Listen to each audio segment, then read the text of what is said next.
حسد ایک ایسی چیز ہے، ایسی روحانی بیماری ہے، کم یا زیادہ ہر بندے کے اندر کسی نہ کسی درجے میں پائی جاتی، لیکن اپنا محاسبہ کرنا چاہیے۔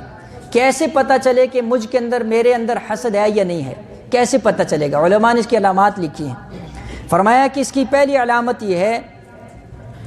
کہ اگر تمہیں کسی کے بارے میں پتہ ہو کہ فلاں بندے کو خوشحالی ملی ہے، یہ خبر سن کر تمہارے اندر اگر خوشی آتی ہے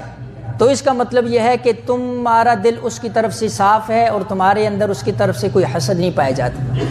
لیکن کسی کو نعمت ملی، خوشحالی ملی، کسی تاجر کی تجارت کے اندر جو ہے نا اضافہ ہوا، اور دوسرے تجارت نے، یا کسی اہل علم کو کسی وجہ سے عزت ملی دوسرے اہل علم نے، یا کسی بھی اعتبار سے ایک بھائی جو ہے کسی اعتبار سے اس کو خوشحالی ملی، دوسرا بھائی اس خبر کو سن کر پریشان ہو گیا، سمجھ جائے کہ علماء نے لکھا یہ علامت ہے کہ اس کے دل جو ہے اس کے اندر حسد پایا جاتا ہے،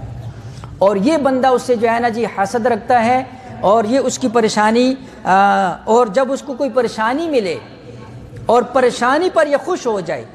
دل ہی دل کے اندر خوش ہو جائے، سمجھ جائے کہ اس کے دل کے اندر جو ہے نا اس کی طرف سے کیا حسد پایا جاتا ہے، اس کا دل اس کی طرف سے صاف نہیں۔ یہ علامات علماء نے لکھی ہے۔ جب ایسی کیفیت پیدا ہو، اللہ کی طرف متوجہ ہو، استغفار کرو، اللہ جل شانہ سے جو ہے نا توبہ اور معافی، اور اس کے لیے اور مزید بڑھنے کی دعائیں کرو، اللہ اس کو اور ترقیاں دے، اپنے دل کو صاف کرنے کی کوشش کرو، ورنہ جو ہے یہ بڑی سخت چیز ہے۔